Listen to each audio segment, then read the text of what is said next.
17મો દાખલો 16મો દાખલો સામાન્ય મધ્યબિંદુ મેળવવાનો છે, એક જ સ્ટેપમાં થઈ શકશે એટલે એ કરાવતા નથી આપણે।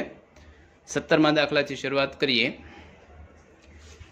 તો સદિશ a bar 3i - 4j - 4k, b bar 2i - j + k, c bar i - 3j - 5k।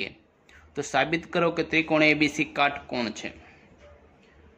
એકથી વધારે રીતે સાબિત થઈ શકે, પણ અહીંયા આપણે અંતરસૂત્ર વાપરીશું, બીજો કંઈ આવેલું નથી। બીજી કઈ રીતે થાય આ જ ચેપ્ટરમાં આવશે, દિશાની મદદથી પણ થશે, પણ આગળ આવશે ત્યારે જોશું કે આ દાખલો આનાથી પણ ઈઝી રીતે થઈ શકે। તો સૌપ્રથમ આ સદિશ AB AC અને BC મેળવીશું, એટલે સદિશ AB નું મોડ મેળવીશું, એટલે લેન્થ AB મળી, AB ની લંબાઈ, એ રીતે AC ને પછી BC, પછી જૂનો ન જાણી તો પાયથાગોરસનો નિયમ વાપરીશું કાટકોણ ત્રિકોણ માટે, એ રીતે સાબિત થશે। તો સદિશ AB માટે B - A 2 - 3 -1 -1 +4 +3 1 +4 5k, એ રીતે એનું મોડ લેશું તો -1 નો વર્ગ 1, 3 નો વર્ગ 9, 5 નો વર્ગ 25, આ થશે વર્ગમૂળ 35। સદિશ BC એટલે C - B 1 - 2 - 1 -3 - 1 -2 -5 -1 6k, અને એનો મોડ લેશું તો મોડ BC 1 - 2 નો વર્ગ 4 -6 નો વર્ગ 36, એટલે વર્ગમૂળ 41। ત્રીજો સદિશ AC તો C - A 1 - 3 -2 -3 +4 +j -5 +4 -k, માટે માનાંક AC બરાબર -2 નો વર્ગ 4, 1 નો વર્ગ 1, 1 નો વર્ગ 1, એટલે વર્ગમૂળ 6।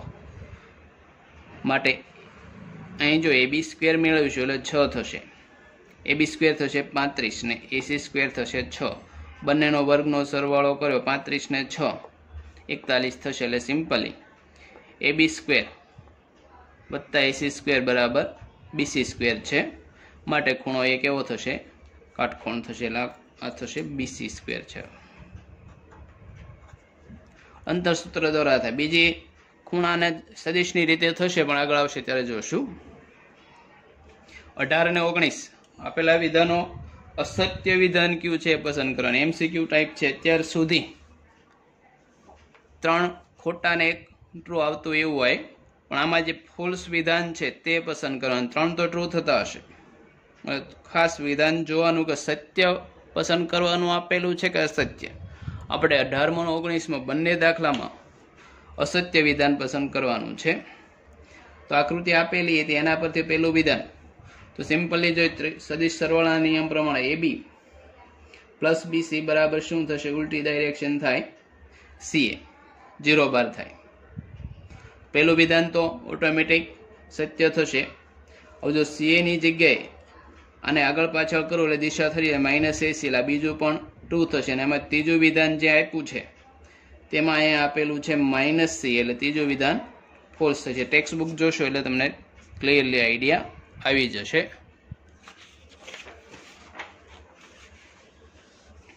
19 બે સદિશ A ને B સમરેખ સદિશો હોય તો આમાંથી કયું વિધાન ખોટું છે તે લેવાનું, કે B બાર બરાબર લેમડા A બાર થાય એ ખોટું છે, A બાર બરાબર +or - B થાય એ ખોટું છે, A ના B ના અનુરૂપ ઘટકો સમપ્રમાણમાં ન હોય તે ખોટું છે, કે A ને B સમાન છે માન ભિન્ન છે।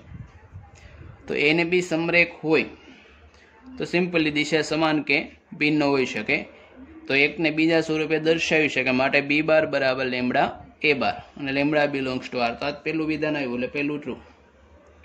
હવે લેમડા તો ગમે તે હોઈ શકે, R લેમડા બરાબર +or -1 મૂકી દઈએ તો A બાર બરાબર +or - B બાર મળશે, એટલે બીજું પણ ટ્રુ।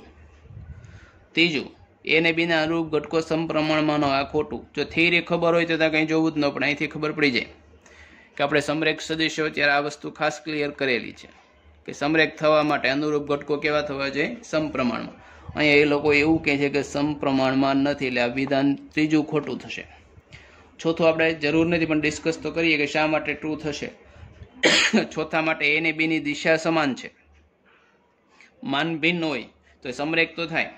સમરેખતાને માન સાથે કંઈ લેવા દેવા નહીં થાય. દિશા સમાન અથવા વિરુદ્ધ હોય તો પણ સમરેખ થાય, એટલે ડી પણ ટ્રુ થાય. એટલે એ, બી અને ડી ટ્રુ છે, જ્યારે સી ફોલ્સ થશે.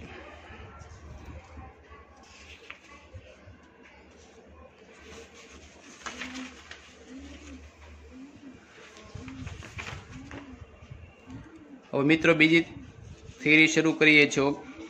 10.2 અહીંયા પૂરું થાય છે. બીજી થિયરી શરૂ કરીએ આપણે. હવે જે મેઇન નવો પાર્ટ આમાં કંઈ શરૂ થશે તે.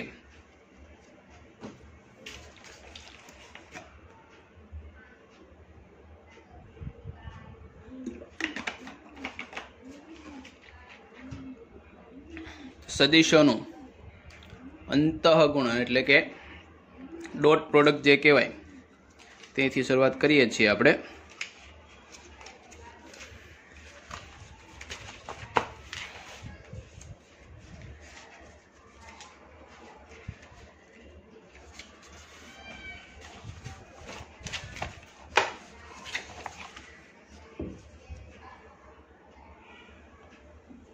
તો આખા ચેપ્ટરમાં સદિશના 4 પ્રકારના ગુણાકાર ભણવાના છે. એમાંનો પહેલો અંતઃગુણન એટલે ડોટ પ્રોડક્ટ, ત્યારબાદ આવશે બીજો આવશે બહિર્ગુણન એટલે કે ક્રોસ પ્રોડક્ટ, ત્રીજો આવશે બોક્સ પ્રોડક્ટ એટલે કે પેટી ગુણન, અને ચોથો આવશે સદિશનું ત્રિગુણન એટલે કે ટ્રિપલ પ્રોડક્ટ. તેમાંનું પહેલું શરૂ કરીએ તો સદિશોનું અંતઃગુણન અથવા એને ઇનર પ્રોડક્ટ પણ કહેવાય. ડોટ પ્રોડક્ટ વધારે જાણીતું, આમાંના ડોટ પ્રોડક્ટ વડે બોલીશું આપણે. તો બે સદિશો A1i કેપ વત્તા A2j કેપ વત્તા A3k કેપ, બીજું B1i કેપ વત્તા B2j કેપ વત્તા B3k કેપ માટે A બાર અને વચ્ચેનો નિશાનીનો ડોટ B બાર. તો વચ્ચે આ પહેલો સદિશ મૂકવાનો, બીજો ડોટ પ્રોડક્ટ એટલે પહેલા ઘટકનો ગુણાકાર કરવાનો, એટલે A1 ગુણ્યા B1, A2 ગુણ્યા B2, A3 ગુણ્યા B3, પછી શું કરવાનો? સરવાળો. તે પહેલો ઘટક, બીજો, ત્રીજોનો ગુણાકાર કરીને સરવાળો કરવાનો. હવે એના ગુણધર્મ લઈએ. તો પહેલું A બાર ડોટ B બાર અદિશ છે, સ્કેલર કહેવાય. એટલે અદિશ છે એટલે કે સદિશ નથી. જોઈ શકો કે અહીંયા I, J, K કોઈ સ્વરૂપે આવતા નથી. આ અનુરૂપ ઘટકોનો ગુણાકાર કરીને સરવાળો જ કરવાનો છે, એટલે કોઈ સંખ્યા આવશે એટલે કે કેવું થશે? અદિશ. એટલે A ડોટ B કેવું થશે? અદિશ થશે. બીજું કે આ સમક્રમી થશે. A ડોટ B કે B ડોટ A ગમે તે ક્રમમાં કરો તો કંઈ ફેર પડશે નહીં. જો B ડોટ A કરી તો B પહેલાં લખીએ અને A પાછળથી લખીએ, પછી ગુણાકાર કરીને સરવાળો કરીશું એટલે B1 A1 આવશે, B2 A2 અને B3 A3. સરવાળો કરતાં તો બંને સરખું જ આવશે. એટલે ડોટ ગુણાકાર કેવો છે? સમક્રમી છે. જો A અને B વચ્ચેનો ખૂણો થીટા હોય તો કોસ થીટા બરાબર A બાર ડોટ B બારના છેદમાં mode A bar mode B બાર. એટલે જો A અને B વચ્ચેનો ખૂણો આ થીટા છે તો કોસ થીટા બરાબર A બાર ડોટ B બાર, અંશમાં ડોટ પ્રોડક્ટ આવશે, છેદમાં માનાંક A બાર ગુણ્યા માનાંક B બાર. માટે બે સદિશ વચ્ચેનો ખૂણો થીટા મેળવો હોય તો કોસ ઇનવર્સ આ બાજુ આપી દેવાનો, તમને મળી જશે. થીટા બરાબર 0 હોય એવું ક્યારે બને? તો થીટા બરાબર 0 થશે. અહીં થીટા 0 મૂકો એટલે કોસ 0. કોસ 0 કેટલા થાય? 1. માટે આ 1 થશે એટલે મોડ A ડોટ B કેટલા થાય? Mode A bar mode B બાર. અને થીટા 0 છે એટલે A અને B ની દિશા કેવી થાય? સમાન. જે દિશામાં A હોય તે જ દિશામાં કોણ હશે? B. થીટા બરાબર પાય એટલે કે ખૂણો 180 એટલે કે A આ દિશામાં થતો હોય તો B એનાથી વિરુદ્ધ. તો આ મૂલ્ય કેટલું થાય? કોસ પાય. કોસ પાય કેટલા થશે? -1. તો આ -1 મૂકીએ તો A ડોટ B બરાબર કેવા થાય? Minus mode A bar into mode B બાર. માટે A અને B ની દિશા કેવી થશે? વિરુદ્ધ થાય. જો થીટા બરાબર π/2 હોય એટલે કે સદિશ A અહીંયા હોય ને B આને લંબ હોય તો કોસ π/2 થશે 0. માટે આખો આ વેલ્યુ આવશે 0. આ 0 થાય એટલે અંશ 0 થાય. A ડોટ B શું થશે? 0. માટે આખા ચેપ્ટરનો સૌથી વધારે અગત્યનો કન્સેપ્ટ કે A ડોટ B 0 હોય તો સદિશો કેવા થશે? લંબ.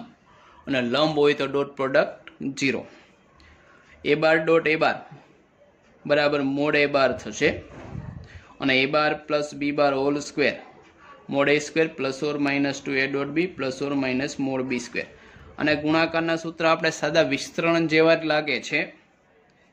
યાદ બે જ વસ્તુ યાદ રાખવાની, જ્યાં વર્ગ આવશે ત્યાં મોડનો વર્ગ થશે, જ્યાં ગુણાકાર આવશે ત્યાં ડોટ પ્રોડક્ટ.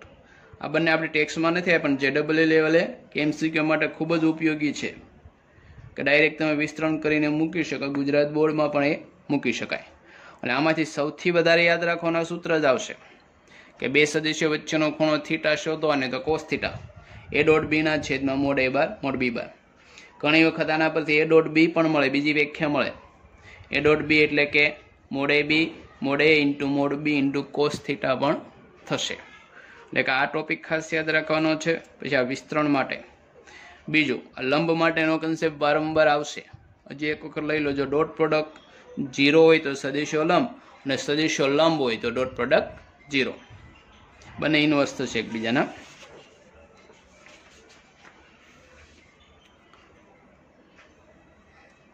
સદિશ i j અને k માટે એકમ સદિશો જે x અક્ષ ને y અક્ષ ને z અક્ષની ધન દિશા માટે છે તો i ડોટ i બરાબર 1, j ડોટ j બરાબર 1 થશે, k ડોટ k બરાબર 1. i ડોટ j 0 થશે, j ડોટ k 0 થશે, k ડોટ i 0. કારણ કે i ને j કેવા છે? પરસ્પર લંબ છે.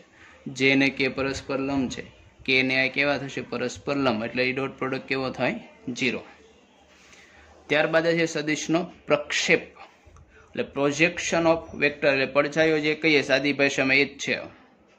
તો સદિશ એનો બી પરનો પ્રક્ષેપ એટલે કે a બાર ડોટ b બારના છેદમાં મોડ b બાર, એટલે કે જેના પરનો પ્રક્ષેપ હોય તે છેદમાં આવશે. બીજું, આ b બાર અહીંયા આપું તો a બાર ડોટ b બારના છેદમાં મોડ b બાર, અને b બારના છેદમાં મોડ b બાર એટલે b કેપ પણ થાય. એટલે કે એનો b પરનો પ્રક્ષેપ એ નવું કંઈ નથી, ડોટ b કેપ. એનો b પરનો પ્રક્ષેપ સદિશ હોય, જો આ કન્સેપ્ટ આપણી ટેક્સ્ટ બુકમાં નથી પણ JEE માટે ઉપયોગી થાય. થિયરિકલ જે વસ્તુ આવે તે થોડુંક ધ્યાન દોરતા જશું, પછી એના સેક્શનમાં ચાલશે જ. તો એને સદિશ સંકેતમાં projection a bar dot over b bar, તો a dot b mod b bar સ્ક્વેરના છેદમાં b, એટલે સદિશ b થશે. અને એના b પરના પ્રક્ષેપ સદિશનું માન હોય તો આ જે મળશે એનો મોડ લેવાનો. પ્રક્ષેપ એટલે નવું કાંઈ નથી. ધારો કે આ સદિશ હોય ને અહીંથી આપણે પ્રકાશ આવતો હોય તો પડછાયો એટલો થશે, આનો પ્રક્ષેપ થશે.